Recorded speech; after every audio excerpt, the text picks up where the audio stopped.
My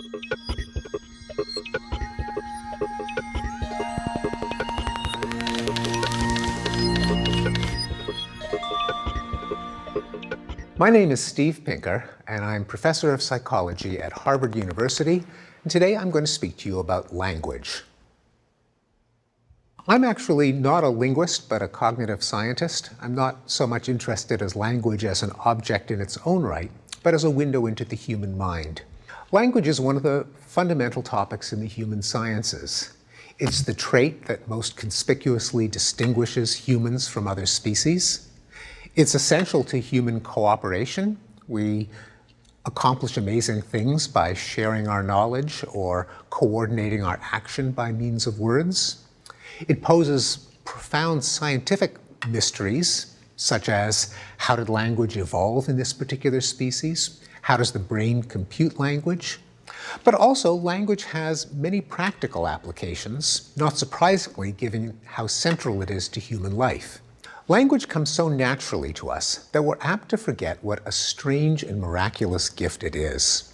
But think about what you're going to be doing for the next hour. You're going to be listening patiently as a guy makes noise while he exhales. Now, why would you do something like that? It's not that I can claim that the sounds I'm going to make are particularly mellifluous, but rather I've coded information into the exact sequence of hisses and hums and squeaks and pops that I'll be making. You have the ability to recover the information from that stream of noises, allowing us to share ideas.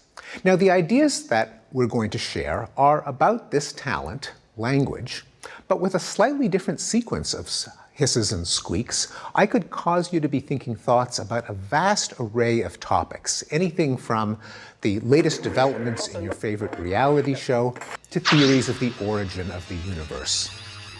This is what I think of as the miracle of language, its vast expressive power, and it's a phenomenon that still fills me with wonder even after having studied language for 35 years. And it is the prime phenomenon that the science of language aims to explain. Not surprisingly, language is central to human life. Humans accomplish great things because they can exchange information about their knowledge and intentions via the medium of language. Language, moreover, is not a peculiarity of one culture, but it has been found in every society ever studied by anthropologists. There are some 6,000 languages spoken on Earth, all of them complex. No one has ever discovered a human society that lacks complex language. For this and other reasons, Charles Darwin wrote, "Man has an instinctive tendency to speak, as we see in the babble of our young children, while no child has an instinctive tendency to bake, brew, or write." Language is an intricate talent, and it's not surprising that the science of language should be a complex discipline. It includes the study of how language itself works, including grammar, the assembly of words, phrases, and sentences; phonology, the study of sound; semantics, the study of meaning; and pragmatics, the study of the use of language in conversation. Scientists interested in language also study how it is processed in real time, a field called psycholinguistics, how it is acquired by children, the study of language acquisition, and how it is computed in the brain, the discipline called neurolinguistics. Before we begin, it's important not to confuse language with three other things that are closely related to language. One of them is written language. Unlike spoken language, which is found in all human cultures throughout history, writing was invented a very small number of times in human history, about 5,000 years ago, and alphabetic writing, where each mark on the page stands for a vowel or consonant, appears to have been invented only once in all of human history by the Canaanites about 3,700 years ago. And as Darwin pointed out, children have no instinctive tendency to write, but have to learn it through instruction and schooling. A second thing not to confuse language with is proper grammar. Linguists distinguish between descriptive grammar, that rules that characterize how people do speak, and prescriptive grammar, rules that characterize how people ought to speak if they are writing careful written prose. A dirty secret from linguistics is that not only are these not the same kinds of rules, but many of the prescriptive rules of language make no sense whatsoever. Take one of the most famous of these rules, the rule not to split infinitives. According to this rule, Captain Kirk made a grievous grammatical error when he said that the mission of the Enterprise was to boldly go where no man has gone before. He should have said, according to these editors, to go boldly where no man has gone before, which immediately clashes with the rhythm and structure of ordinary English. In fact, this prescriptive rule was based on a clumsy analogy with Latin, where you can't split an infinitive because it's a single word, as in facere, to do. Julius Caesar couldn't have split an infinitive if he wanted to. That rule was translated literally over into English, where it really should not apply.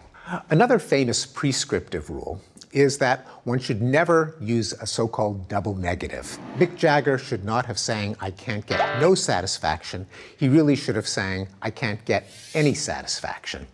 Now, this is often promoted as a rule of logical speaking, but can't and any is just as much of a double negative as can't and no. The only reason that can't get any satisfaction is deemed correct and can't get no satisfaction is deemed ungrammatical is that the dialect of English spoken in the south of England in the 17th century used can't any rather than can't no. If the capital of England had been in the north of the country instead of the south of the country, then can't get no would have been correct and can't get any would have been deemed incorrect. There's nothing special about a language that happens to be chosen as the standard for a given country. In fact, if you compare the rules of languages and so-called dialects, each one is complex in different ways. Take, for example, African American Vernacular English, also called Black English or Ebonics.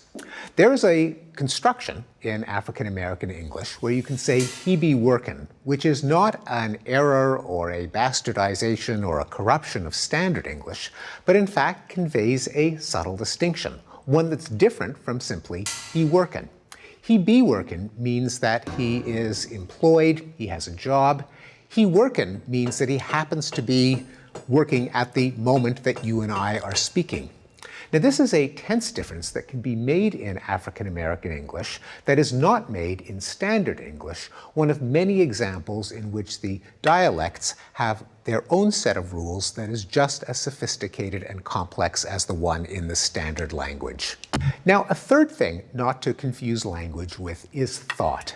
Many people report that they think in language, but cognitive psychologists have shown that there are many kinds of thought that don't actually take place in the form of sentences.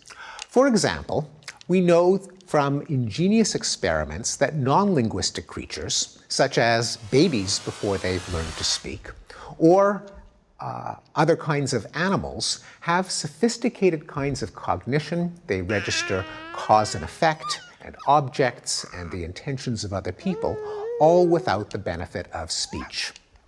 We also know that even in creatures who do have language, namely adults, a lot of thinking goes on in forms other than language. For example, visual imagery. If you look at the top two three-dimensional figures in this display, and I were to ask you, do they have the same shape or a different shape? People don't solve that problem by describing those strings of cubes in words, but rather by taking an image of one and mentally rotating it into the orientation of the other, a form of non-linguistic thinking. For that matter, even when you understand language, what you come away with is not in itself the actual language that you hear.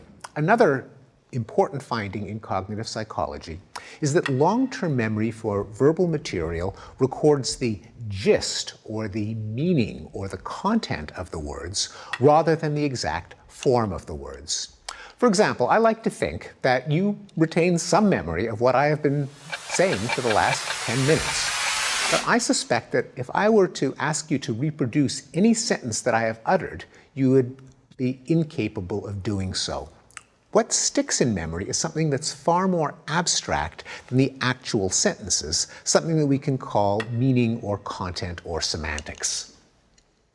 In fact, when it even comes to understanding a sentence, the actual words are the tip of a vast iceberg of very rapid, unconscious, non-linguistic processing that's necessary even to make sense of the language itself. And I'll illustrate this with a classic bit of poetry, the lines from the shampoo bottle. Wet hair, lather, rinse, repeat. Now, in understanding that very simple snatch of language, you have to know, for example, that when you repeat, you don't wet your hair a second time, because it's already wet. And when you get to the end of it and you see repeat, you don't keep repeating over and over in an infinite loop. Repeat here means repeat just once. Now, this tacit knowledge of what the writers of that bit of language had in mind is necessary to understand language, but it itself is not language. Finally, if language were really thought, it would raise the question of where language would come from if we're incapable of thinking without language. After all, the English language was not designed by some committee of Martians who came down to Earth and gave it to us. Rather, language is a grassroots phenomenon. It's the original wiki, which aggregates the contributions of hundreds of thousands of people who invent jargon and slang and new constructions. Some of them get accumulated into the language as people seek out new ways of expressing their thoughts, and that's how we get a language in the first place. Now, this is not to deny that language can affect thought, and linguistics has long been interested in what is sometimes called the linguistic relativity hypothesis or the Sapir-Whorf hypothesis, named after two linguists who first formulated it, namely that language can affect thought. There's a lot of controversy over the status of the linguistic relativity hypothesis, but no one believes that language is the same thing as thought and that all of our mental life consists of reciting sentences. Now that we have set aside what language is not, let's turn to what language is, beginning with the question of how language works. In a nutshell, you can divide language into three topics. There are the words that are the basic components of sentences that are stored in a part of long-term memory that we can call the mental lexicon or the mental dictionary. There are rules, the recipes or algorithms that we use to assemble bits of language into more complex stretches of language, including syntax, the rules that allow us to assemble words into phrases and sentences, morphology, the rules that allow us to assemble bits of words like prefixes and suffixes into complex words, phonology, the rules that allow us to combine vowels and consonants into the smallest words. And then all of this knowledge of language has to connect to the world through interfaces that allow us to understand language coming from others and to produce language so that others can understand us, the language interfaces. Let's start with words. The basic principle of the word was identified by the Swiss linguist Ferdinand de Saussure more than 100 years ago when he called attention to the arbitrariness of the sign. Take, for example, the word duck. The word duck doesn't look like a duck or walk like a duck or quack like a duck, but I can use it to get you to think the thought of a duck because all of us at some point in our lives have memorized that brute force association between that sound and that meaning, which means that it has to be stored in memory in some format. In a very simplified form, an entry in the mental lexicon might look something like this. There is a symbol for the word itself. There is some kind of specification of its sound, and there's some kind of specification of its meaning. Now, one of the remarkable facts about the mental lexicon is how capacious it is. Using dictionary sampling techniques, where you say take the top left-hand word on every 20th page of a dictionary, give it to people in a multiple choice test, correct for guessing, and multiply by the size of the dictionary, you can estimate that a typical high school graduate has a vocabulary of around 60,000 words, which works out to a rate of learning of about one new word every 2 hours starting from the age of 1. When you think that every one of these words is as arbitrary as a telephone number or a date in history, you're reminded about the remarkable capacity of human long-term memory to store the meanings and sounds of words. But of course, we don't just blurt out individual words, we combine them into phrases and sentences, and that brings up the second major component of language, namely grammar. Now, the modern study of grammar is inseparable from the contributions of one linguist, the famous scholar Noam Chomsky, who set the agenda for the field of linguistics for the last 60 years. To begin with, Chomsky noted that the main puzzle that we have to explain in understanding language is creativity, or as linguists often call it, productivity, the ability to produce and understand new sentences. Except for a small number of cliched formulas, just about any sentence that you produce or understand is a brand new combination produced for the first time perhaps in your life, perhaps even in the history of the species. We have to explain how people are capable of doing it. It shows that when we know a language, we haven't just memorized a very long list of sentences, but rather have internalized a grammar or algorithm or recipe for combining elements into brand new assemblies. For that reason, Chomsky has insisted that linguistics is really properly a branch of psychology and is a window into the human mind. A second insight is that languages have a syntax which can't be identified with their meaning. Now, the only quotation that I know of a linguist that has actually made it into Bartlett's familiar quotations is the following sentence from Chomsky from 1956, "Colorless green ideas sleep furiously." Well, what's the point of that sentence? The point is that it is very close to meaningless. On the other hand, any English speaker can instantly recognize that it conforms to the patterns of English syntax. Compare, for example, "furiously sleep ideas green colorless," which is also meaningless, but we perceive as word salad. A third insight is that syntax doesn't consist of a string of word-by-word associations, as in stimulus-response theories in psychology, where producing a word is a response which you then hear and becomes a stimulus to producing the next word, and so on. Again, the sentence "colorless green ideas sleep furiously" can help make this point.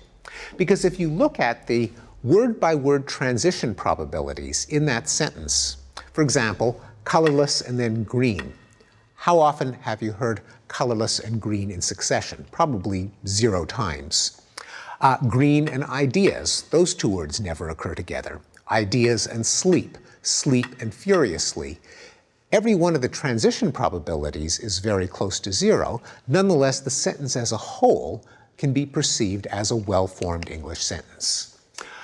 Language in general has long-distance dependencies. The word in one position in a sentence can dictate the choice of a word several positions downstream. For example, if you begin a sentence with either, somewhere down the line there has to be an or.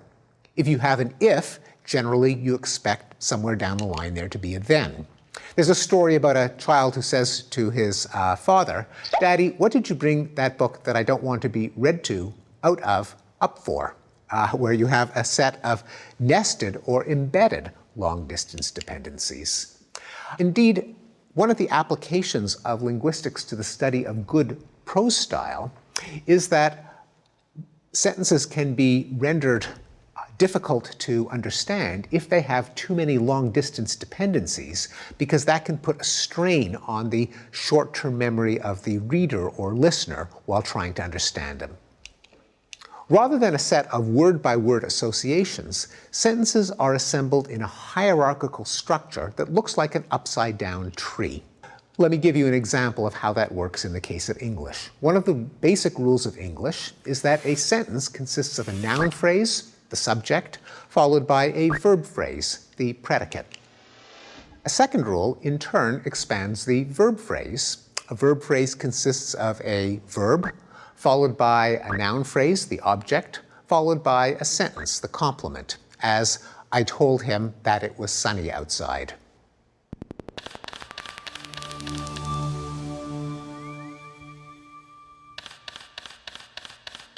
Now, why do linguists insist that language must be composed out of phrase structure rules? Well, for one thing, that helps explain the main phenomenon we want to explain, namely the open-ended creativity of language. It allows us to express unfamiliar meanings. There's a cliche in journalism, for example, that when a dog bites a man, that isn't news, but when a man bites a dog, that is news. The beauty of grammar is that it allows us to convey news by assembling familiar words in brand new combinations.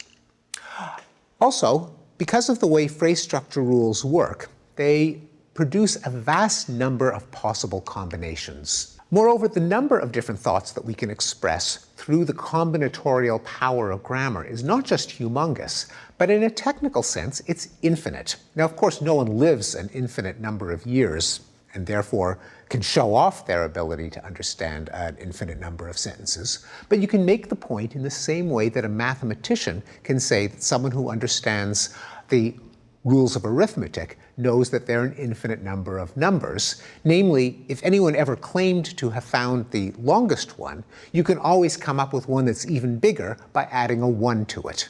And you can do the same thing with language. Let me illustrate it in the following way. As a matter of fact, there has been a claim that there is a world's longest sentence. Who would make such a claim? Well, who else? The Guinness Book of World Records. You could look it up. There's an entry for the world's longest sentence. It is 1,300 words long, and it comes from a novel by William Faulkner. Now, I won't read all 1,300 words, but I'll just tell you how it begins. They both bore it as though in deliberate, flagellant exaltation, and it runs on from there. But I'm here to tell you that, in fact, this is not the world's longest sentence. And I've been tempted to attain immortality in Guinness by submitting the following record breaker. Faulkner wrote, "They both bore it as though in deliberate, flagellant exaltation." But sadly, this would not be immortality after all, but only the proverbial 15 minutes of fame, because based on what you now know, you could submit a record breaker for the record breaker, namely, Guinness noted that Faulkner wrote, or Pinker mentioned that Guinness noted that Faulkner wrote, or who cares that Pinker mentioned that Guinness noted that Faulkner wrote, ... This is best illustrated in ambiguous sentences, sentences where the same string of words can be grouped into phrases in different ways, each of which has a different meaning. Take, for example, the following wonderfully ambiguous sentence that appeared in TV Guide. On tonight's program, Conan will discuss sex with Dr. Ruth. Now, this has a perfectly innocent meaning in which the verb discuss involves two things, namely the topic of discussion, sex, and the person with whom it's being discussed, in this case with Dr. Ruth, but it has a somewhat naughtier meaning if you rearrange the words into phrases according to a different structure, in which case sex with Dr. Ruth is the topic of conversation, and that's what's being discussed. Now, phrase structure not only can account for our ability to produce so many sentences, but it's also necessary for us to understand what they mean. The geometry of branches in a phrase structure is essential to figuring out who did what to whom. Another important contribution of Chomsky to the science of language is the focus on language acquisition by children. Now, children can't memorize sentences because knowledge of language isn't just one long list of memorized sentences, but somehow they must distill out or abstract out the rules that go into assembling sentences based on what they hear coming out of their parents' mouths when they were little. And the talent of using rules to produce new combinations is in evidence from the moment that kids begin to speak. At the two-word stage, which you typically see in children who are 18 months or a bit older, kids are producing the smallest sentences that deserve to be counted as sentences, namely 2 words long, but already it's clear that they're putting them together using rules in their own mind. To take an example, a child might say, "more outside," meaning take him outside or let him stay outside. Now, adults don't say "more outside," so it's not a phrase that the child could simply have memorized by rote, but it shows that already children are using these rules to put together new combinations. Another example, a child having jam washed from his fingers said to his mother, "all gone sticky." Again, not a phrase that you could ever have copied from a parent, but one that shows the child producing new combinations. An easy way of showing that children assimilate rules of grammar unconsciously from the moment they begin to speak is the use of the past tense rule. For example, children go through a long stage in which they make errors like "we holded the baby rabbits," or "he teared the paper and then he sticked it." Cases in which they overgeneralize the regular rule of forming the past tense, add ed, to irregular verbs like hold, stick, or tear. It's easy to get children to flaunt this ability to apply rules productively in a laboratory demonstration called the WUG test. You bring a kid into a lab, you show him a picture of a little bird, and you say, "this is a WUG." Then you show him another picture, you say, "well, now there are 2 of them." There are 2, and children will fill in the gap by saying WUGs. Again, a form they could not have memorized because it's invented for the experiment, but it shows that they have productive mastery of the regular plural rule in English. And famously, Chomsky claimed that children solve the problem of language acquisition by having the general design of language already wired into them in the form of a universal grammar, a spec sheet for what the rules of any language have to look like. What is the evidence that children are born with a universal grammar? Well, surprisingly, Chomsky didn't propose this by actually studying kids in the lab or kids in the home, but through a more abstract argument called the poverty of the input. Namely, if you look at what goes into the ears of a child and look at the talent that they end up with as adults, there is a big chasm between them that can only be filled in by assuming that the child has a lot of knowledge of the way language works already built in. Here's how the argument works. One of the things that children have to learn when they learn English is how to form a question. Now, children will get evidence from parent speech as to how the question rule works, such as sentences like, "the man is here," and the corresponding question, "is the man here?" Now, logically speaking, a child getting that kind of input could posit 2 different kinds of rules. There's a simple word-by-word linear rule. In this case, find the first "is" in the sentence and move it to the front. "The man is here," "is the man here?" Now, there's a more complex rule that the child could posit called a structure-dependent rule, one that looks at the geometry of the phrase structure tree. In this case, the rule would be, find the first "is" after the subject-noun phrase and move that to the front of the sentence. Now, what's the difference between the simple word-by-word rule and the more complex structure-dependent rule? Well, you can see the difference when it comes to forming a question from a slightly more complex sentence, like "the man who is tall is in the room." Now, the simple word-by-word rule would give you, "is the man who tall is in the room?" Now, of course, that is word salad. That makes no sense. It has to be, "is the man who is tall in the room?" showing us that it's the structure-dependent rule, not the word-by-word rule, that is correct. But how's the child supposed to learn that?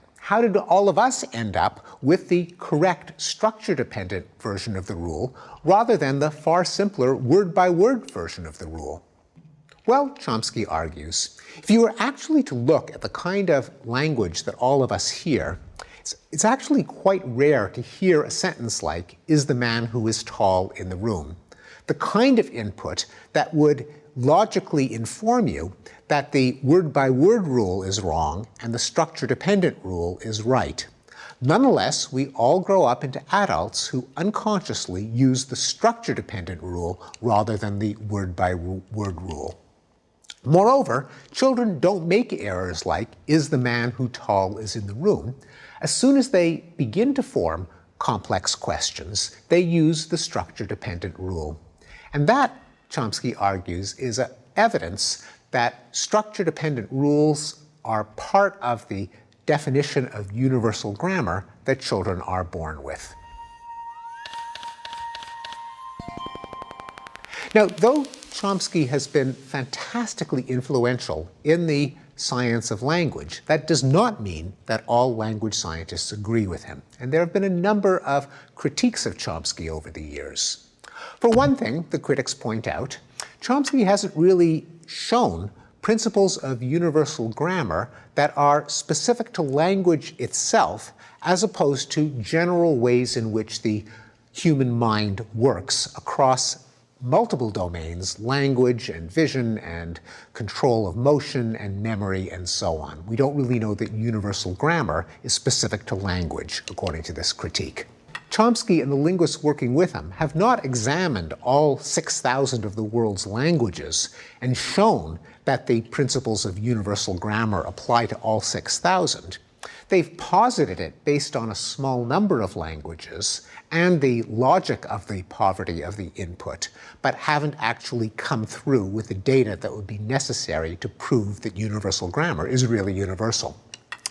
Finally, the critics argue, Chomsky has not shown that more general purpose learning models, such as neural network models, are incapable of learning language together with all the other things that children learn, and therefore has not proven that there has to be specific knowledge of how grammar works in order for the child to learn grammar. Another component of language governs the sound pattern of language, the ways that the vowels and consonants can be assembled into the minimal units that go into words. Phonology, as this branch of linguistics is called, consists of formation rules that capture what is a possible word in a language according to the way it sounds.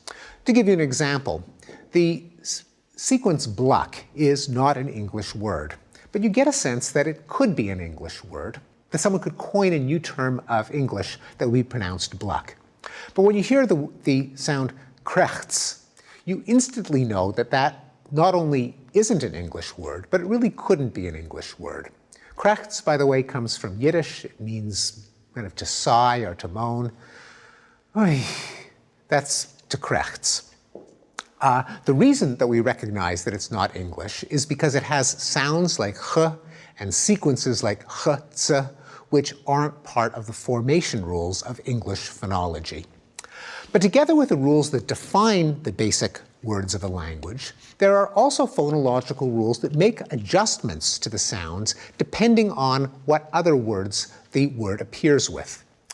Very few of us realize, for example, in English, that the past tense suffix ed is actually pronounced in 3 different ways. When we say he walked, we pronounce the ed like a t, walked. When we say jogged, we pronounce it as a d, jogged. And when we say patted, we stick in a vowel, patted, showing that the same suffix, ed, can be readjusted in its pronunciation according to the rules of English phonology. Now, when someone acquires English as a foreign language, or acquires a foreign language in general, and they carry over the rules of phonology from their first language and apply it to their second language, we have a word for it. We call it an accent. When a language user deliberately manipulates the rules of phonology, that is, when they don't just speak in order to convey content, but they pay attention as to what phonological structures are being used, we call it poetry and rhetoric. So far, I've been talking about knowledge of language, the rules that go into defining what are possible sequences of language. But those sequences have to get into the brain during speech comprehension, and they have to get out during speech production, and that takes us to the topic of language interfaces. And let's start with production. This diagram here is literally a human cadaver that has been sawn in half. An anatomist took a saw and went zzzz, allowing you to see in cross-section the human vocal tract. And that can illustrate how we get our knowledge of language out into the world as a sequence of sounds. Now, each of us has, at the top of our windpipe or trachea, a complex structure called the larynx or voice box. It's behind your Adam's apple. And the air coming out of your lungs has to go past two cartilaginous flaps that vibrate and produce a rich, buzzy sound source full of harmonics. Before that vibrating sound gets out to the world, it has to pass through a gauntlet of chambers in the vocal tract. The throat behind the tongue, the oral cavity above the tongue, the cavity formed by the lips, and when you block off airflow through the mouth, it can come out through the nose. Now, each one of those cavities has a shape that, thanks to the laws of physics, will amplify some of the harmonics in that buzzy sound source and suppress others. We can change the shape of those cavities when we move our tongue around. When we move our tongue forward and backward, for example, as in we change the shape of the cavity behind the tongue, change the frequencies that are amplified or suppressed, and a listener hears them as two different vowels. Likewise, when we raise or lower the tongue, we change the shape of the resonant cavity above the tongue, as in, say, I, ah. Once again, the change in the mixture of harmonics is perceived as a change in the nature of the vowel. When we stop the flow of air and then release it, as in t, k, b, then we hear a consonant rather than a vowel. Or even when we restrict the flow of air, as in f, s, producing a chaotic, noisy sound, each one of those sounds that gets sculpted by different articulators is perceived by the brain as a qualitatively different vowel or consonant. Now, an interesting peculiarity of the human vocal tract is that it obviously co-opts structures that evolved for different purposes, for breathing and for swallowing and so on. And it's an interesting fact, first noted by Darwin, that the larynx over the course of human evolution has descended in the throat so that every particle of food going from the mouth through the esophagus to the stomach has to pass over the opening into the larynx with some probability of being inhaled, leading to the danger of death by choking.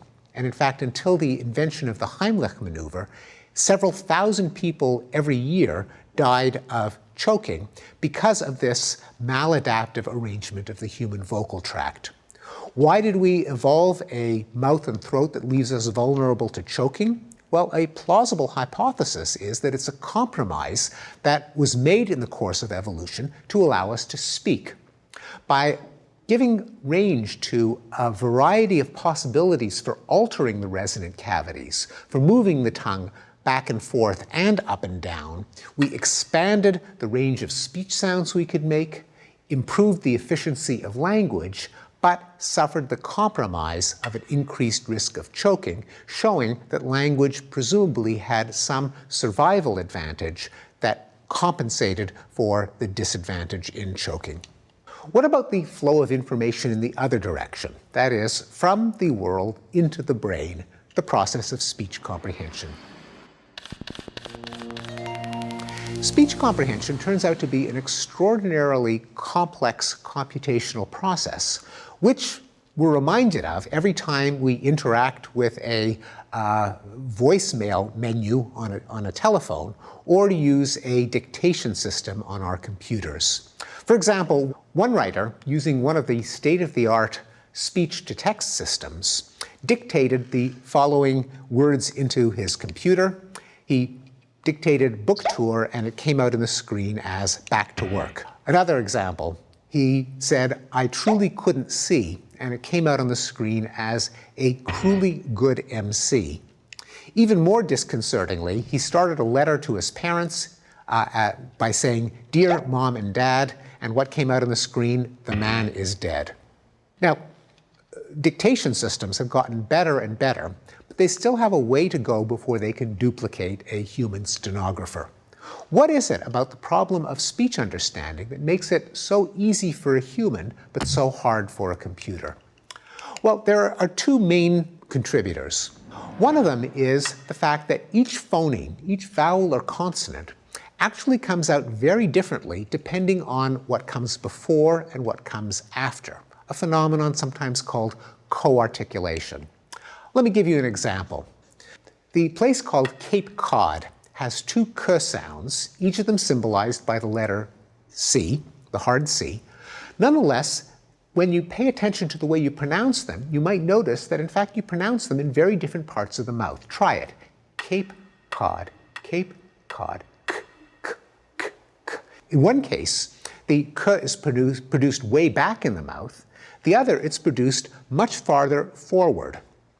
We don't notice that we pronounce k in two different ways depending on whether it comes before an a or an ah, but that difference forms a difference in the shape of the resonant cavity in our mouth, which produces a very different waveform. And unless a computer is specifically programmed to take that variability into account, it will perceive those two different k's as the different sounds that, objectively speaking, they really are. They really are different sounds, but our brain lumps them together. The other reason that speech recognition is such a difficult problem is because of the absence of segmentation. Now, we have an illusion when we listen to speech that consists of a sequence of sounds corresponding to words. But if you actually were to look at the waveform of a sentence on an oscilloscope, there would not be little silences between the words, the way there are little bits of white space in printed words on a page, but rather a continuous ribbon in which the end of one word leads right to the beginning of the next. It's something that we're aware of when we listen to speech in a foreign language, where we have no idea where one word ends and the other one begins. In our own language, we detect the word boundaries simply because in our mental lexicon, we have stretches of sound that correspond to one word that tell us where it ends. But you can't get that information from the waveform itself. In fact, there's a whole genre of wordplay that takes advantage of the fact that word boundaries are not physically present in the speech wave. Novelty songs like Maresy Dotes and Dozy Dotes and Little Lambsy Divey, a Kiddly Divey Do Wooden Shoe. Now it turns out that this is actually a grammatical sequence of words in English. Mares eat oats and does eat oats, and little lambs eat ivy. A kid'll eat ivy too, wouldn't you? When it is spoken or sung normally, the boundaries between words are obliterated, and so the same sequence of sounds can be perceived either as nonsense or, if you know what they're meant to convey, as English sentences.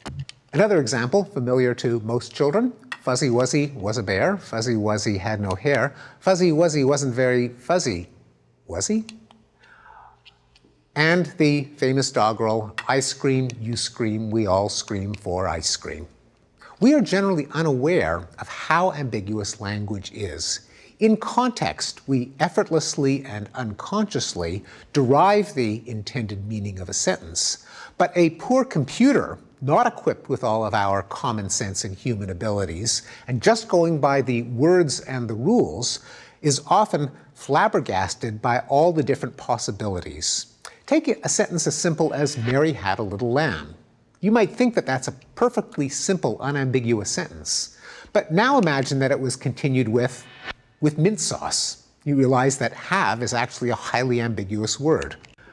As a result, computer translations can often deliver comically incorrect results. According to legend, one of the first computer systems that was designed to translate from English to Russian and back again did the following. Given the sentence, "The spirit is willing, but the flesh is weak," it translated it back as, "The vodka is agreeable, but the meat is rotten."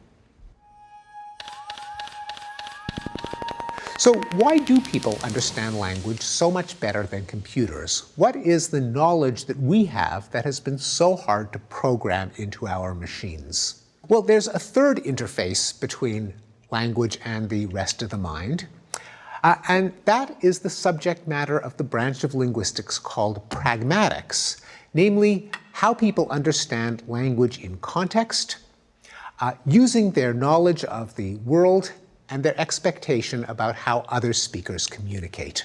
The most important principle of pragmatics is called the cooperative principle, namely assume that your conversational partner is working with you to try to get a meaning across truthfully and clearly. Our knowledge of pragmatics, like our knowledge of syntax and phonology and so on, is deployed effortlessly but involves many intricate computations. For example, if I were to say, "If you could pass the guacamole, that would be awesome," you understand that as a polite request, meaning, "Give me the guacamole." You don't interpret it literally as a rumination about a hypothetical state of affairs. You just assume that the person wanted something and was using that string of words to convey the request politely. Often, comedies will use the absence of pragmatics in robots as a source of humor. As in the old Get Smart situation comedy, which had a robot named Jaime, and a recurring joke in the series would be that Maxwell Smart would say to Jaime, "Jaime, can you give me a hand?" And Jaime will then go remove his hand and pass it over to Maxwell Smart, not understanding that "give me a hand" in context means help me rather than literally transfer the hand over to me. Or take the following example of pragmatics in action. Consider the following dialogue. Marcia says, "I'm leaving you." John says, "Who is he?" Now, understanding language requires finding the antecedents to pronouns, in this case, who the he refers to. And any competent English speaker knows exactly who the he is, presumably John's romantic rival, even though it was never stated explicitly in any part of the dialogue. This shows how we bring to bear on language understanding a vast store of knowledge about human behavior, human interactions, human relationships, and we often have to use that background knowledge even to solve mechanical problems like who does a pronoun like he refer to. It's that knowledge that's extraordinarily difficult, to say the least, to program into a computer.